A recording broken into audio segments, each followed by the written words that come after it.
अस्सलाम वालेकुम guys, hope you are doing well. Today वो topic is international bill of rights के वाले से आज का हमारा टॉपिक है। ठीक है, और ह्यूमन राइट्स लॉ का बेसिकली आज का हमारा जो है ना फोर्थ वाला लेक्चर है।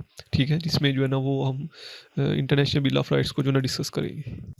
International bill of rights basically UDHR, ICCPR और आईसीईएससीआर जो है ना ये बेसिकली जो है ना डॉक्यूमेंट्स हैं। ठीक है, जिसको जो है ना हम डिटेल से लेदर से भी डिस्कस करेंगे, लेकिन बेसिकली जो हमारे जो सिलेबस में है, ठीक है, वो इसमें अगर आप सिलेबस देखिए तो उसमें लिखा है कि international bill of rights, UDHR, ICCPR, ICESCR, इसको जो है ना आपने इसकी इम्प्लीमेंटेशन और इन्फोर्समेंट और रेमेडीज़ के हवाले से बताना है। ठीक है, ये बेसिकली हमारे जो है ना वो सिलेबस में सिर्फ इन तीन चीज़ों के हवाले से लिखा है कि इन्फोर्समेंट कैसे होती है और इसको इम्प्लीमेंट कैसे करवाया जाता है, और जो है ना इसकी जो है ना वो रेमेडीज़ क्या हैं, अगर कोई पर्सन जो है ना इनको वायलेट करता है तो क्या रेमेडीज़ होती हैं। ठीक है, उसके वाले से बताना है। ठीक है, इनको हम फर्दर लहदा से भी डिस्कस करेंगे। ये जो है ना सिर्फ अपने जो है ना सब्जेक्ट रिलेटेड जो बेसिकली हमारा सिलेबस है उसी के मुताबिक जो है ना आज इसको हम जो है ना वो स्टडी करेंगे। ठीक है, इसमें सबसे पहले इंट्रोडक्शन, डेफिनेशन, रीजन, फिर इंटरनेशनल बिल ऑफ राइट्स के वाले से हम पढ़ेंगे। ठीक, इंटरनेशनल बिल ऑफ राइट्स के वाले से पढ़ेंगे, जिसमें हम 3 डॉक्यूमेंट्स की जो है ना उसको इम्प्लीमेंटेशन, इन्फोर्समेंट और रेमेडीज़ क्या क्या है। ठीक है, अगर कोई इनको वायलेट करता है तो देन एट द एंड जो है ना कंक्लूजन पढ़ेंगे। ठीक है, इंट्रोडक्शन बेसिकली मैं आपको सबसे पहले इंट्रोडक्शन में ये बता दूँ कि इंटरनेशनल बिल ऑफ जो ह्यूमन राइट्स है ना उनमें जो है ना सबसे पहले यूडीएचआर आता है। ठीक है, देन फिर जो है ना वो international covenant on the civil and political rights आते हैं। ठीक है, जो कि 1966 में जो है ना ये बने थे और जो है ना 10 साल बाद ये अडॉप्ट किए गए। ठीक है, international covenant on economy, social and culture rights. ठीक है, अब ये बेसिकली जो तीनों डॉक्यूमेंट्स हैं ना, ठीक है, इसमें जो है ना वो ह्यूमन राइट्स के हवाले से लिखे हैं। ठीक है, यूडीएचआर जो बेसिकली है उसमें सिविल, पॉलिटिकल और जो है ना सोशल, रिलीजियस और कल्चरल राइट्स और इकोनॉमिक राइट्स के हवाले से जो है ना वो लिखा हुआ है। ठीक है, लेकिन जो international covenant on civil and political rights है, ठीक है, उसमें सिर्फ सिविल और पॉलिटिकल राइट्स के हवाले से लिखा है। ऐसे जो international covenant on economy, social and culture rights है, उसमें सिर्फ जो है ना वो इकोनॉमी, सोशल और कल्चर राइट्स के हवाले से ही सिर्फ जो है ना वो उन्होंने एक्सप्लेन किया हुआ है। ठीक है, कोवेनेंट मीन्स इसको हम एग्रीमेंट कहते हैं। ठीक है, ट्रीटीज़ कहते हैं। सही है, कि ये बेसिकली जो है ना हमने एग्रीमेंट्स किए हुए हैं, वो फर्दर डिटेल में हम डिस्कस करेंगे कि क्या है एग्रीमेंट्स किए हैं। ठीक है, तो ये इतना आप समझ लेंगे कि बेसिकली जो तीनों डॉक्यूमेंट्स हैं ना, ठीक है, ये तीनों डॉक्यूमेंट्स जो हैं ये ह्यूमन राइट्स के वाले से हमें बताते हैं। उसके बाद अगर हम डेफिनेशन देखें, universal declaration of human rights की एक माइलस्टोन डॉक्यूमेंट्स है। ठीक है, जो कि यूनाइटेड नेशन की जनरल असम्बली से जो है ना वो 10 दिसंबर 1948 को जो है ना ये बेसिकली अडॉप्ट किया गया। ठीक है, अब इसका अगर मैं बात करूँगा, पाकिस्तान ने भी इसके फेवर में वोट कास्ट किया। देखिए 58 जो है ना उस टाइम यूनाइटेड नेशन के मेंबर थे। ठीक है, 1948 के मैं बात कर रहा हूँ, 58 यूनाइटेड नेशन के मेंबर थे। सही है, 48 जो कंट्रीज थी उन्होंने इसके फेवर में वोट कास्ट किया था। ठीक है, इसके अगेंस्ट किसी ने वोट कास्ट नहीं था किया, लेकिन इसकी फेवर में जो है ना वो 48 कंट्रीज ने वोट कास्ट किया था। ठीक है, 2 कंट्रीज ने उसमें पार्टिसिपेशन नहीं थी की और 8 कंट्रीज ने वोट कास्ट किया ही नहीं था। ठीक है, तो मतलब इसके अगेंस्ट कोई नहीं गया, लेकिन जो 8 कंट्रीज थी उन्होंने वोट ही नहीं कास्ट किया, 2 कंट्रीज उसमें पार्टिसिपेशन नहीं की, और जो 48 कंट्रीज थी उन्होंने इसके फेवर में वोट कास्ट किया था। और उस 48 कंट्रीज में से पाकिस्तान, इंडिया भी उसी में शामिल है। ठीक है, तो उन्होंने जो है ना इनके फेवर में वोट कास्ट किया। तो यूडीएचआर बेसिकली जो है ना ये एक डॉक्यूमेंट है। ठीक है, जिसमें जो है ना वो पोलिटिकल, रिलीजियस और जो है ना वो हर तरह के राइट्स की, सिविल लिबर्टीज़ और जो है ना वो सोशल और जो है ना वो इकोनॉमिक लिबर्टी के वाले से जो है ना वो बात हुई है। ठीक है, अगर हम इसकी हिस्ट्री और रीजन की बात करें, ठीक है, सबसे पहले ह्यूमन राइट्स की अगर हम बात करें और देन फिर जो है ना वो इन तीनों डॉक्यूमेंट्स के ऊपर आए। देखिए, जो हिस्ट्री जो है ना हमें ये बताती है कि सबसे पहले जो राइट्स की वाले से डिस्कस किया गया था ना, वो हमें एक क्ले टैबलेट से पता चलता है। ठीक है, साइरिस सिलेंडर जो है उस क्ले टैबलेट जो आपने देखे भी होंगे, जो कोड ऑफ हैमुरेबी थे, अगर वो आपने जो है ना उसकी पिक वगैरह देखी है, तो ऐसे क्ले टैबलेट होते हैं जिसके ऊपर जो है ना ये चीज़ें लिखी होती हैं। ठीक है, तो उससे हमें ये पता चलता है कि साइरस एक बेसिकली जो है ना वो ग्रेट किंग था। ठीक है, जिसने जो है ना वो हैमुरेबी के ऊपर जब रूल किया तो उसने जितने भी लोग स्लेव थे उनको आज़ाद कर दिया। ठीक है, और उसने फर्स्ट टाइम जो है ना वो राइट्स की बात की थी, जिसमें उसने पॉलिटिकल और रिलीजियस राइट्स के वाले से जो है ना वो जो चीज़ें जो है ना हमें साइरस सिलेंडर से जो है ना वो मिलती हैं। ये 539 बिफोर क्रिस, यानी क्रिस से 540 जो है ना ईयर्स पहले की बात है। ठीक है, तब ये जो है ना राइट्स के फर्स्ट टाइम जो है ना वो ये जो फर्स्ट टाइम जो राइट्स के वाले से जो है ना हमें ह्यूमन राइट्स के वाले से जो हमें चीज़ मिलती है वो उस टाइम पीरियड की मिलती है, ठीक है। उसके बाद मैग्ना कार्टा में जो है ना मैग्ना कार्टा किंग जॉन 1215 में, ठीक है, ये आपने पढ़ा भी होगा इसके वाले से। जो रेबन बेरेंस थे, ठीक है, उनके दरमियान जो भी एग्रीमेंट्स हुए थे, ठीक है, हैबे कॉर्पस के वाले से जो फर्स्ट टाइम जो कहा गया था कि किसी को लीगल डिटेन नहीं किया जाएगा, तो वो भी हमें इसी से मिलता है। उसके बाद bill of rights, petition of rights, ठीक है, और उसके बाद जो है ना वो जो एक्ट्स पास हुए थे जिसमें जो है ना वो ह्यूमन राइट्स के वाले से डिस्कशन की थी, ये डिफरेंट एक्ट्स भी उसके बाद जो है ना वो पास हुए थे, ठीक है। उसके बाद जो है ना democracy in ancient Greek time period में, ठीक है, तब जो है ना ह्यूमन राइट्स की डेवलपमेंट हुई। उसके बाद जो डिफरेंट फिलोसफर्स थे जैसे कि जॉन लोकी ने जो है ना नेचर राइट्स थ्योरी पेश की, ठीक है, जेजे रोसो ने ह्यूमन राइट्स के वाले से बात की, ठीक है, जो है ना लोगों की राइट्स और डिग्निटी और इक्वालिटी के वाले से बात की। ये 17-18 सेंचुरी के टाइम पीरियड्स की बात है, ठीक है। उसके बाद जो है ना जैसे ही वर्ल्ड वार 1 जो है ना हुई, ठीक है, उसके बाद जो है ना वो बेसिकली लीग ऑफ नेशन जो है ना एक लीग बनी थी जिसमें ये कहा गया था कि जितनी भी कंट्रीज होंगी ना, ठीक है, उनको यूनाइट किया जाएगा, ठीक है। लेकिन इस लीग में ना तो यूएसए ने पार्टिसिपेट किया, ठीक है, और यूएसएसआर यानी कि जो रशिया है उसने भी इसको बहुत लेट जो है ना इसमें अपना इंटरेस्ट दिखाया और बहुत जल्दी इसको स्किप भी कर दिया, ठीक है। तो ये इतनी को कामयाब रही नहीं। और उसके बाद जो है ना जो बेसिकली लिबरलिज्म और जो है ना रियलिज्म थ्योरीज थी, ठीक है, फर्स्ट वर्ल्ड वार के बाद वो हमने देखा कि वो भी जो है ना वो फ्लॉप गई जब वर्ल्ड वार 2 हुई, ठीक है। तो वर्ल्ड वार 2 के बाद जो है ना ह्यूमन राइट्स को प्रोटेक्ट करने के लिए ये डिफरेंट ऑर्गेनाइजेशन जो है ना वो बनी, ठीक है।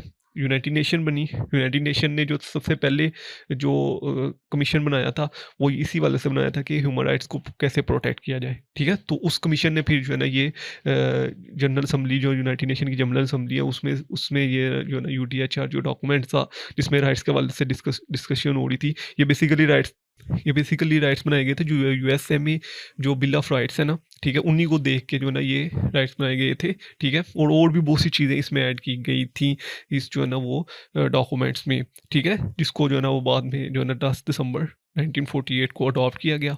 सही है। अब ये इसकी स्टेटस क्या है बेसिकली, ये जो यूडीएचआर डॉक्यूमेंट्स हैं और जो दूसरे 2 डॉक्यूमेंट्स हैं ना, ठीक, जिसमें सोशल सिविल और पॉलिटिकल राइट्स और सोशल इकोनॉमिक और कल्चरल राइट्स की बात हो रही है, ये बेसिकली लीगली बाइंडिंग नहीं है किसी भी स्टेट पे, ठीक है।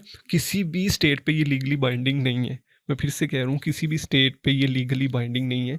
जो स्टेट अपनी विल से इनको अडॉप्ट करना चाहे वो स्टेट इनको अडॉप्ट कर सकती है, ठीक है। अब स्टेट ने इनको कैसे अडॉप्ट किया हुआ है, अगर मैं पाकिस्तान की आपको एग्जांपल दूं तो पाकिस्तान के कॉन्स्टिट्यूशन में आर्टिकल 8 से 28 तक फंडामेंटल राइट्स की बात हुई है। वो सारे फंडामेंटल राइट्स ही हैं जो यूडीएचआर में पहले से ही दिए गए हैं, ठीक है, वही सारे राइट्स हैं, ठीक है। यूडीएचआर में 30 आर्टिकल है, यहाँ पे जो है ना इन्होंने उनको थोड़ा सा कम किया हुआ है। और वो जो 8 से 28, ऐसे ही इंडिया के अगर कॉन्स्टिट्यूशन की बात करें, ठीक है, ऐसे ही अगर हम चाइनीज़ कॉन्स्टिट्यूशन की बात करें, ऐसे ही अगर हम जो है ना वो तुर्की कॉन्स्टिट्यूशन की बात करें, ऐसे ही अगर हम स्विट्ज़रलैंड के कॉन्स्टिट्यूशन की बात करें, ठीक है, ऐसे ही अगर यूएसए का अब कॉन्स्टिट्यूशन देखें तो वहाँ पे बिल ऑफ राइट्स जो फर्स्ट 10 अमेंडमेंट्स हुई थी उनके जो है ना वो कॉन्स्टिट्यूशन को इन्फोर्समेंट के बाद 1789 में जो है ना उनका कॉन्स्टिट्यूशन जो है ना इन्फोर्स हुआ। और उसके बाद जो 1791 में जो बिल ऑफ राइट्स जो फर्स्ट 10 अमेंडमेंट्स हुई थी वो बिल ऑफ जो ना उनके जो फंडामेंटल राइट्स थी उन्हीं पे ही हुई थी, ठीक है। तो ये बेसिकली जो है ना वो हर जो कंट्री है उसने अपने कॉन्स्टिट्यूशन में ये चीज़ें ऐड की हैं, ठीक है।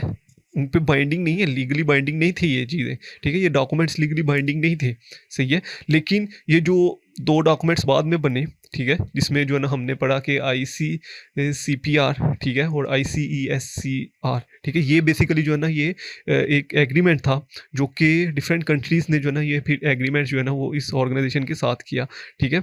ये जो international covenant of the civil and political rights हैं इसके वाले से जो है ना वो हर कंट्री, जिस भी कंट्री ने इनके साथ एग्रीमेंट किया हुआ है वो कंट्री अपनी एनुअल रिपोर्ट पेश करती है, ठीक है।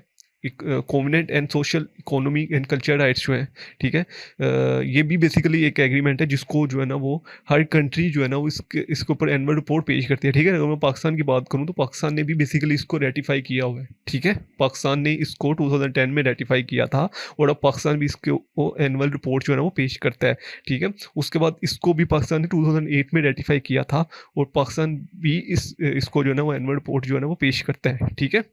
ये था बेसिकली बैकग्राउंड और ये था जनरल, ठीक है, जनरल कॉन्सेप्ट। अब जो बेसिकली हमारा जो सिलेबस के वाले से है वो ये है कि ये जो बिल हैं, ठीक है, ये जो बिल हैं तीनों ठीक है। इनकी इम्प्लीमेंटेशन, इन्फोर्समेंट और रेमेडीज़ के हवाले से जो है ना वो क्या कैसे इम्प्लीमेंटेशन हो रही है, इन्फोर्समेंट कैसे हो रही है, अगर कोई लेट करता है तो वो रेमेडीज़ कौन कौन सी रेमेडीज जो है ना वो अवेलेबल है। ठीक है। इम्प्लीमेंटेशन बेसिकली ये होती है कि अगर जब भी कोई बिल या लॉ पास होता है, ठीक है, तो फिर उसको इम्प्लीमेंट करवाया जाता है। ठीक है। तो ऐसे ही ये जो तीनों बिल हैं इनको कैसे इम्प्लीमेंट करवाया जा रहा है, देखिए जैसे जैसे कि मैंने थोड़ी देर पहले ही आपको बताया कि जो डिफरेंट कंट्रीज़ हैं उन्होंने अपने कॉन्स्टिट्यूशन के अंदर ये चीज़ें ऐड की हैं। ठीक है।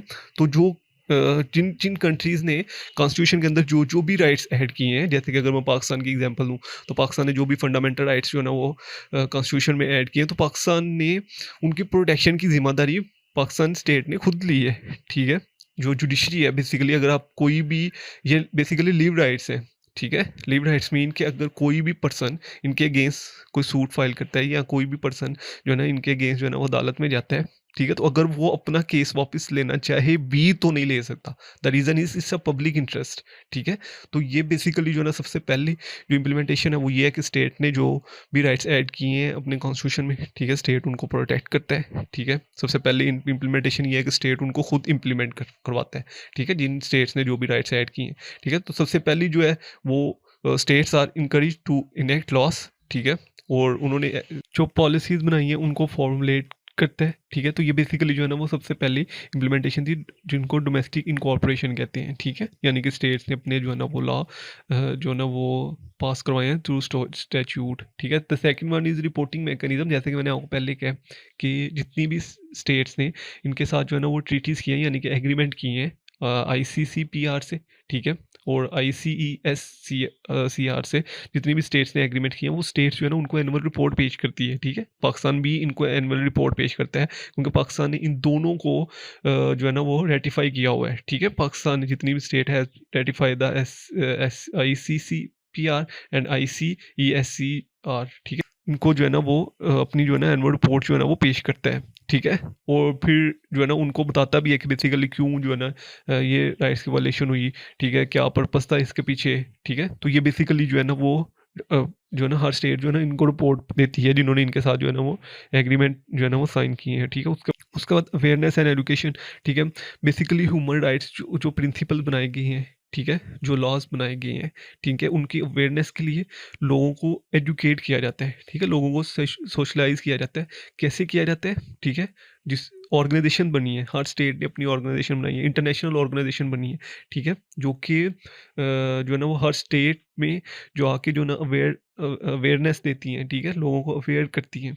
ठीक है। इंटरनेशनल बॉडीज़ भी हैं। ठीक है। जो नॉन गवर्नमेंटल ऑर्गेनाइजेशन है जो कि ह्यूमन राइट्स के हवाले से जो है ना वो लोगों को एजुकेट करती हैं, सोशलाइज करती हैं। तो ये बेसिकली वो ऑर्गेनाइजेशन ही इनको जो है ना वो सारी चीज़ें जो है ना बताती हैं। ठीक है। तो सबसे पहले स्टेट्स जिन्होंने अपने जो है ना वो इसको इम्प्लीमेंट इस तरह करवाया जाता है कि सबसे पहले जो है ना वो स्टेट्स जिन्होंने जो है ना वो अपने कॉन्स्टिट्यूशन में उन राइट्स को ऐड किया है। सेकेंड थिंग इज़ के जो ना स्टेट्स रिपोर्ट पेश करती है। ठीक है। थर्ड वन इज़ कि लोगों को एजुकेट किया जाता है, अवेयर किया जाता है राइट्स के हवाले से। ठीक है। देन वो फिर इसके ऊपर जो है ना इम्प्लीमेंट करते हैं और देन फर्दर जो है ना उनको जो दूसरे लोगों को जो है ना वो सोशलाइज करते हैं। ठीक है। इन्फोर्समेंट के हवाले से। ठीक है। इन्फोर्समेंट के हवाले से जैसे कि मैंने पहले बताया कि जिन कंट्रीज़ ने ट्रीटीज जो है ना एग्रीमेंट साइन किए हैं, ठीक है, वो कंट्रीज को अपनी देती है रिपोर्ट। ठीक है। और उनको फिर जो है ना इन्फोर्स करवाने पड़ते हैं। जैसे कि पाकिस्तान है अगर, तो पाकिस्तान भी रिपोर्ट पेश करता है। ठीक है। तो पाकिस्तान ने जो कॉन्स्टिट्यूशन में जो राइट्स ऐड किए हैं, ठीक है, उनको पाकिस्तान भी इन्फोर्स करवाता है। ठीक है। तो ये सारी जो है ना वो रिपोर्ट्स जो है ना वो जो ऑर्गेनाइजेशन है, ठीक है, इनको जो है ना वो पेश करनी पड़ती है। उसके बाद ये होता है कि इंटर स्टेट कंप्लेन। ठीक है। इसमें ये होता है कि अगर किसी स्टेट ने दूसरी स्टेट को के जो है ना वो राइट्स को वायलेट किया है। ठीक है। यानी कि कोई ऐसा जो है ना एक काम किया है जिससे जो है ना दूसरी स्टेट के राइट वायलेट हो रहे हैं। जैसे कि जो है ना वो इन्वायरमेंटल राइट्स की अगर हम बात करें, ठीक है, तो उसके वाले से, ठीक है, जैसे कि अगर हम इन्वायरमेंटल राइट्स की बात करें तो एक स्टेट ने जो है ना दूसरी स्टेट के लिए कुछ ऐसा काम किया कि जिससे जो है ना दूसरी स्टेट के इन्वायरमेंट पे अफेक्ट हो रहा है। ठीक है। तो इससे ये होता है कि फिर जो है ना दूसरी स्टेट जो है ना वो कंप्लेन कर सकती है। अब कंप्लेन किधर करेगी, यूनाइटेड नेशन में। ठीक है। वो जो है ना हम रेमेडीज़ में जो है ना वो सारी चीज़ें जो है ना नेक्स्ट डिस्कस करेंगे। उसके बाद इंडिविजुअल कंप्लेन। इंडिविजुअल कंप्लेन ये होता है कि अगर कोई एक किसी स्टेट के इंडिविजुअल्स जो है ना वो जो है ना वो गवर्नमेंट को जो है ना वो कंप्लेन कर सकते हैं कि हमारे जो है ना राइट्स वायलेट हो रहे हैं, ठीक है। जैसे कि अभी रिसेंटली अगर मैं पाकिस्तान की बात करूँ तो पाकिस्तान में बहुत से इंडिविजुअल्स ने जो है ना वो due to violation of human rights जो है ना इन जो कॉमिनेंट्स हैं, ठीक है, उनको जो है ना वो कंप्लेंट्स की हैं, ठीक है, क्योंकि पाकिस्तान में जो है ना वो राइट्स की जो है ना वायलेशन हो रही है, ये इस टाइम पीरियड की मैं बात कर रहा हूँ, ठीक है। तो ये बेसिकली इंडिविजुअल्स जो है ना वो कंप्लेन कर सकते हैं, सही है। तो इंडिविजुअल्स के पास भी ये अपॉर्चुनिटीज़ होती है कि वो जो है ना वो इनको कंप्लेन करें कि ये हमारे जो है ना वो वायलेशन हो रही है ह्यूमन राइट्स की, ठीक है। तो फर्स्ट बेसिकली यही है कि इन्फोर्समेंट होती है, ठीक है, क्योंकि उन्होंने रिपोर्ट पेश करनी होती है हर स्टेट ने, ठीक है। सेकंड वन इज़ के इंटर स्टेट कंप्लेन, कि एक स्टेट जो है ना वो यूनाइटेड नेशन में कंप्लेन करती है, ठीक है, फिर उसको थ्रू निगोसिएशन या अगर उनको डैमेजेस हुए हैं तो फिर वो जो दूसरी स्टेट है ना वो उनको जो है ना जिन स्टेट्स के राइट वायलेट कर रहे हैं उनको कंपनसेट करती है, ठीक है। और इंडिविजुअल्स कंप्लेन करते हैं, ठीक है। इंडिविजुअल्स जब कंप्लेन करते हैं तो फिर ये जो ऑर्गेनाइजेशन है ये स्टेट पे प्रेशर डालती हैं कि बेसिकली क्यों जो है ना ये राइट्स वायलेट हो रहे हैं, ठीक है। तो फिर जो ना उनको इन्फोर्स करवाया जाता है, जो ह्यूमन राइट्स हैं, ठीक है, उनको प्रोटेक्ट करवाया जाता है, ठीक है। उसके बाद रेमेडीज़ के वाले से उसके बाद है रेमेडीज़, ठीक है। रेमेडीज़ जो है basically international human rights law की जो ये बेसिकली जो अगर पर्सन जो है ना वो ह्यूमन राइट्स को वायलेट करता है, अगर कोई कंट्रीज़ वायलेट करती हैं, ठीक है, अगर कोई स्टेट जो है ना वो ह्यूमन राइट्स को मुसलसल वायलेट कर रही है, इंडिविजुअल्स को वायलेट करी है, तो फिर कौन सी रेमेडीज़ होंगी। सबसे पहले रेमेडीज़ ये होगी कि रिपरेशन, ठीक है। रिपरेशन इन सिंपली कि अगर एक स्टेट दूसरी स्टेट्स के राइट्स को वायलेट करती है, ठीक है, फॉर एग्जांपल जो है ना वो इंडिया ने जो है ना वो पाकिस्तान के इन्वायरमेंटल राइट्स को जो है ना वो वायलेट किया है, ठीक है, तो पाकिस्तान ने जो है ना वो फिर यूनाइटेड नेशन में जो है ना वो कंप्लेन कर दी है, ठीक है। अब इनका जो है ना वो डिसीजन होगा इंटरनेशनल कोर्ट ऑफ जस्टिस में, केस चला जाएगा इंटरनेशनल कोर्ट ऑफ जस्टिस में, ठीक है। जब case international court of justice में चला जाएगा, ठीक है, तो फिर क्या होगा कि जितना भी नुकसान किया है इंडिया ने पाकिस्तान का, ठीक है, इन्वायरमेंट से जितना भी नुकसान हुआ है, ठीक है, अगर क्लाइमेट चेंज पे इफेक्ट पड़ा है या वैसे कोई नुकसान हुआ है, तो फिर जो है ना वो इंडिया उस पर कंपनसेट करेगा पाकिस्तान को, ठीक है। तो ये सबसे पहले जो है ना रिपरेशन होती है, जिसमें अगर कोई भी जो है ना वो अगर फॉर एग्जांपल मैं स्टेट की बात करूं, ठीक है, तो पाकिस्तान में अगर जो है ना वो कोई राइट्स वायलेट हो रहे हैं तो हम क्या करते हैं, हम कोर्ट के पास जाते हैं, ठीक है, कोर्ट्स को बताते हैं कि ये इतना मुझे नुकसान हुआ है, ठीक है, फिर जो है ना वो आपको उसके मुताबिक जो है ना वो कंपनसेट किया जाता है, ठीक है।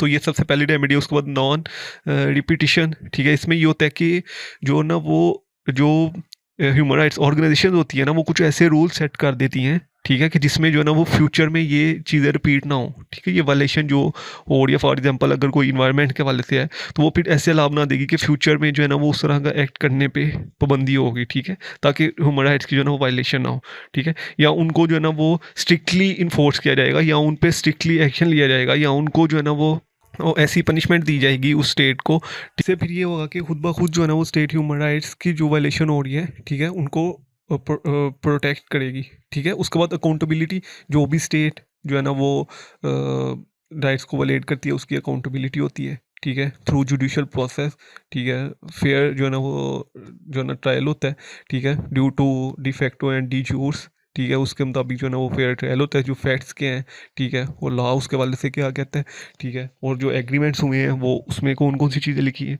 तो फिर ये अकाउंटेबिलिटी होती है, ठीक है। तो ये बेसिकली जो है ना वो सबसे इंपॉर्टेंट जो है ना एक प्रोसेस होता है अकाउंटेबिलिटी का, जब भी कोई भी राइट्स जो है ना वो वायलेट होता है, ठीक है। तो ये जो है ना ह्यूमन राइट्स के हवाले से था, ठीक है। कंक्लूजन इन सिंपली आप यही कहेंगे कि बेसिकली जो है ना वो ह्यूमन राइट्स जो इंटरनेशनल बिल्स हैं ह्यूमन राइट्स के, ठीक है, उनको जो है ना यूनिवर्सली जो है ना डील किया जाता है, ठीक है। That's not for a specific country and not for a specific group, ठीक है। इसमें जो है ना बेसिकली ह्यूमन राइट्स को प्रोटेक्ट किया जाता है, उनकी इक्वालिटी, जस्टिस, ठीक है, ह्यूमन की डिग्निटी को प्रोटेक्ट किया जाता है, ठीक है। तो ये ही जो है ना आज का हमारा टॉपिक था, जिसमें जो है ना हमने इन्फोर्समेंट और इम्प्लीमेंटेशन और रेमेडीज़ जो BCB रेमेडीज़ हैं, ठीक है, उसके वाले से हमने डिस्कस किया है। नोट्स आपको डिस्क्रिप्शन में मिल जाएंगे, इसके वाले से कोई भी क्वेश्चन हो कमेंट से पूछ सकते हैं। इंशाल्लाह जल्दी मिलते हैं नेक्स्ट वीडियो में, तो मेरा ख्याल।